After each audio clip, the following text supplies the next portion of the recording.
Hello, happy Wednesday, fine folks. I am Meredith and I am here with our message for the energy atmosphere of the day today, the 31st of July, last day of July, 2024. We're using the Everyday Witch Tarot. We have the Sun in Leo, the Moon moving into Cancer. We have Saturn, Neptune, Pluto, I think Chiron still retrograde. Yeah, let's see what's going on in the world according to tarot. Our first card. Hey, there's a doozy. There's the Three of Swords, everybody's favorite cringer. Everybody's favorite cringer. Okay, Three of Swords. You know this is a card all about pain, loss, sorrow, potential heartbreak. I like the artwork here though. Take a peek at that.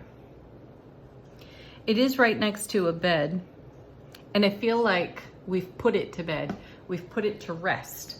Whatever that Three of Swords is for you, and likely it is a story that you've been telling yourself maybe for decades, and you're embracing a new perspective. Let's see what comes with it.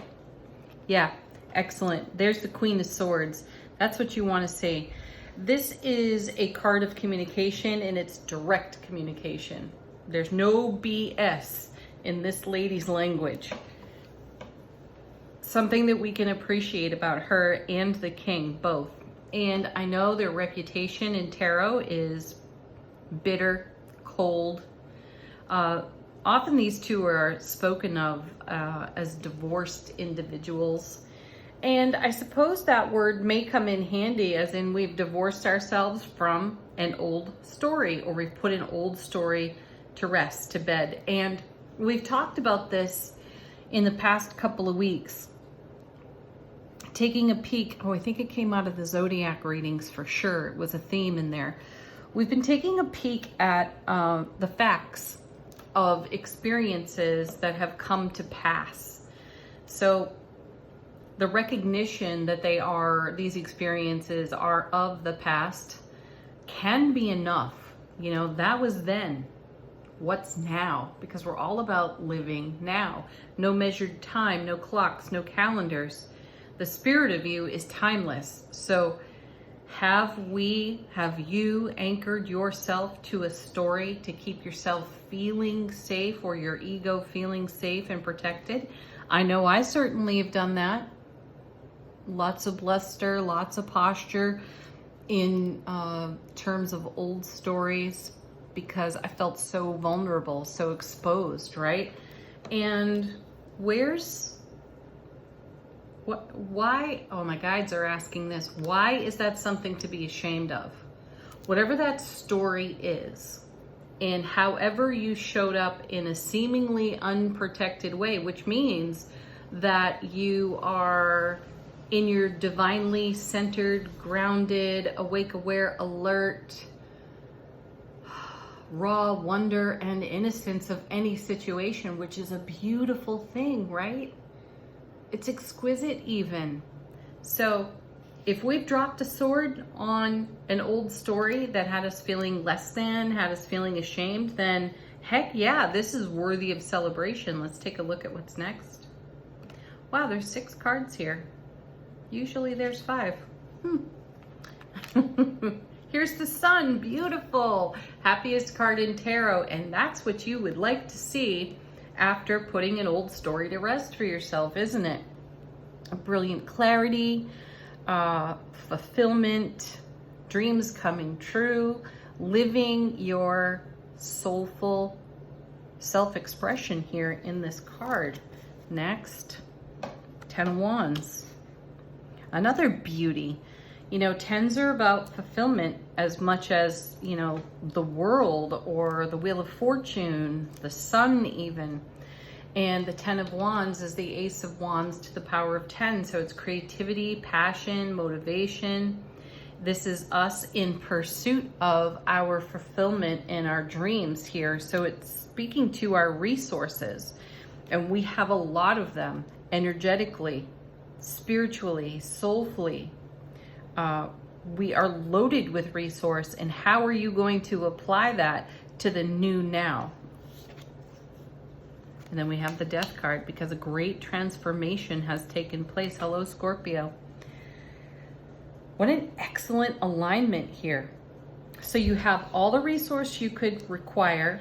You have the sun shining in great happiness, abundance.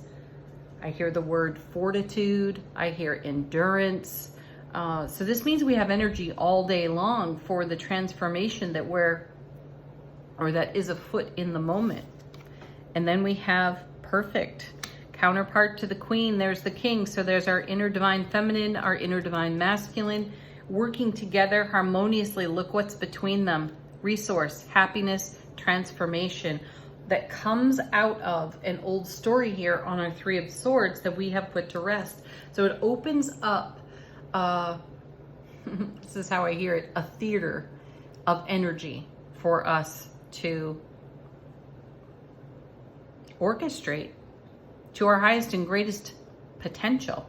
Let's see what's on the bottom of the deck. How is the universe helping us behind the scenes? What are we not exactly aware of? Beautiful. Four of Wands. Two of the happiest cards in tarot showing up. So this is what we're on about here, is the Four of Wands, creating a super stable, happy, and amazing foundation for ourselves in the brilliant light of the sun, through transformation and through letting go, using our wisdom, King and Queen of Swords, and communicating that wisdom in the way we conduct all the details of our experience. Next, the Fool. Yeah, leap of faith right there. Taking a leap of faith in the direction of your dreams, no fear of consequence, because again, we've let go of that beautiful Three. High Priestess, I love this. I love how this happens. The High Priestess and the Death card, they show up on my tarot table like nobody's business. These two work together flawlessly.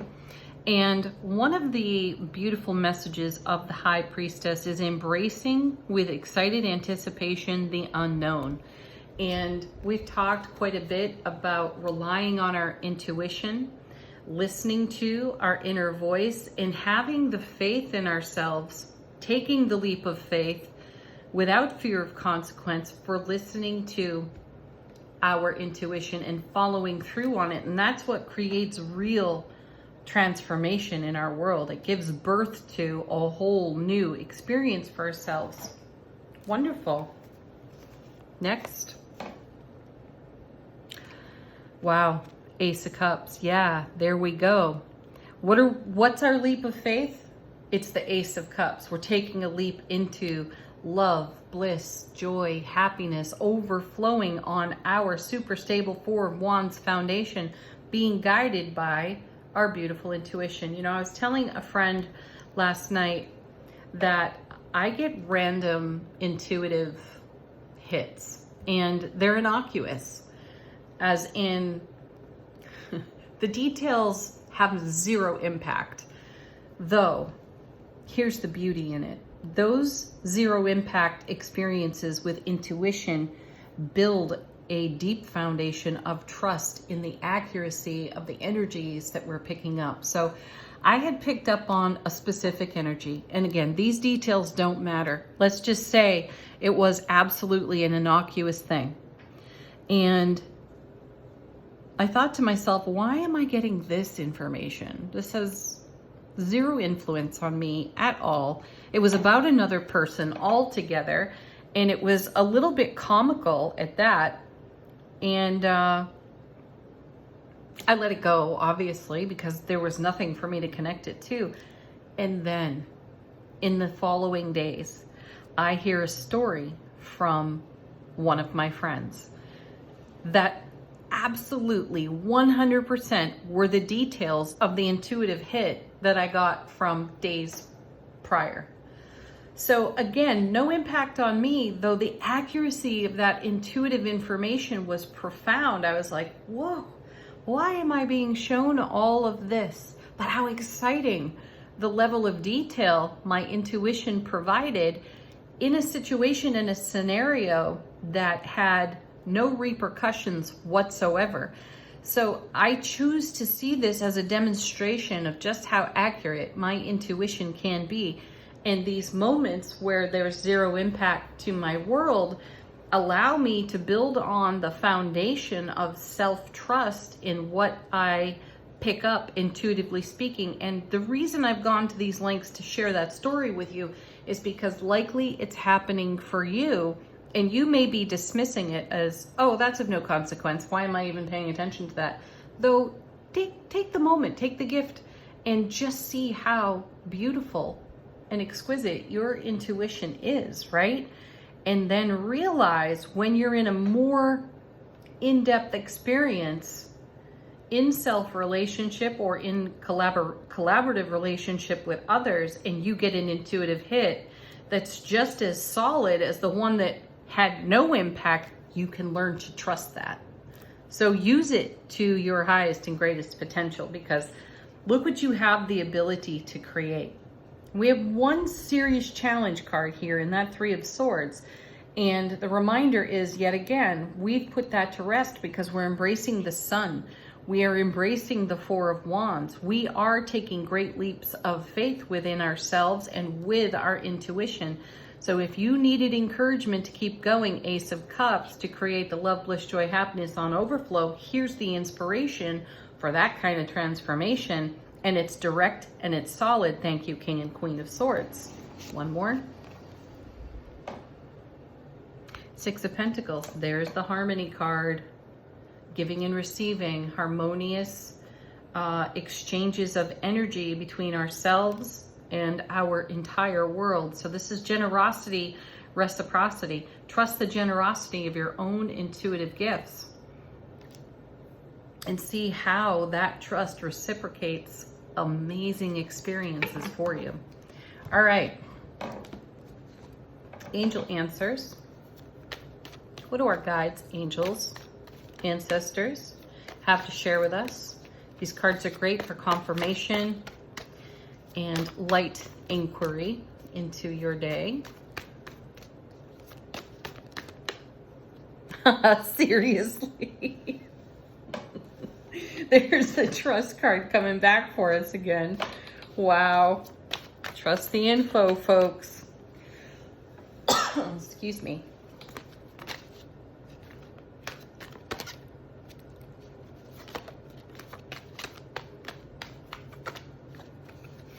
No need to worry showing up for us again as well.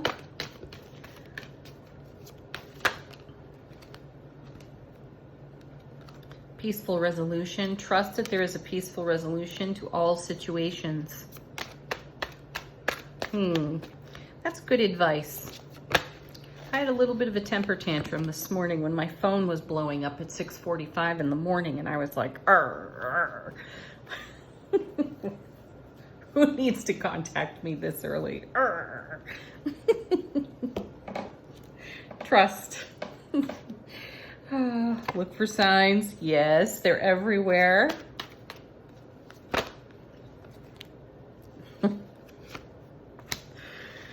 I just think the angel answers are taking conversation right out of my own head. And there is the emphatic yes. Signs really are everywhere. Your intuition is talking, it's speaking constantly, and it's direct. It can sometimes seem as though it has no substance, though.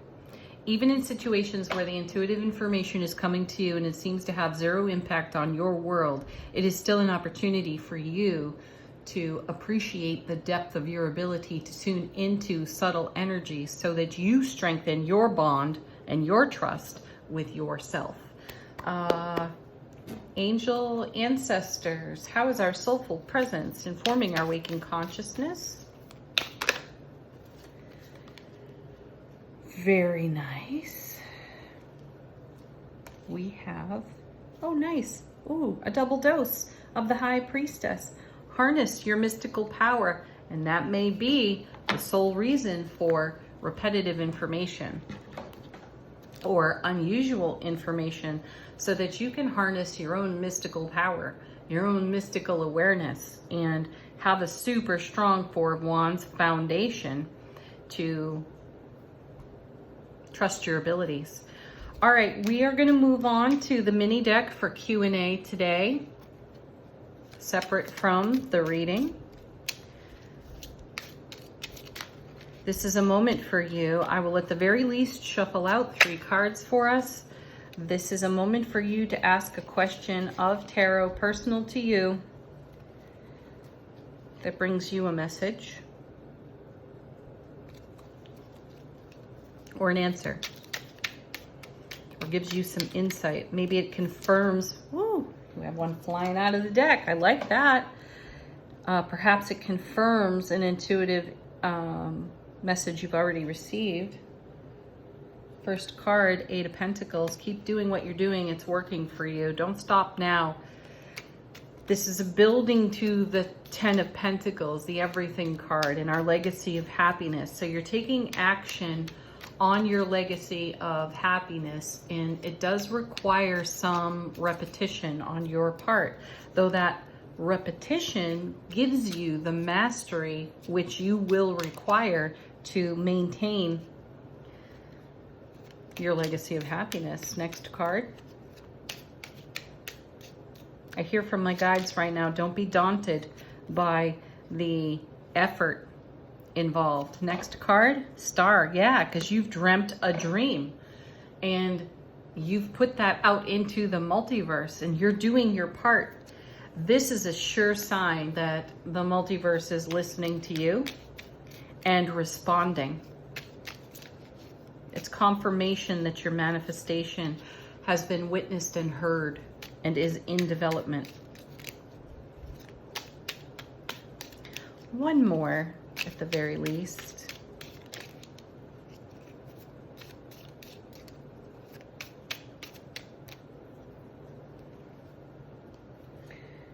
I have 3. We'll take them.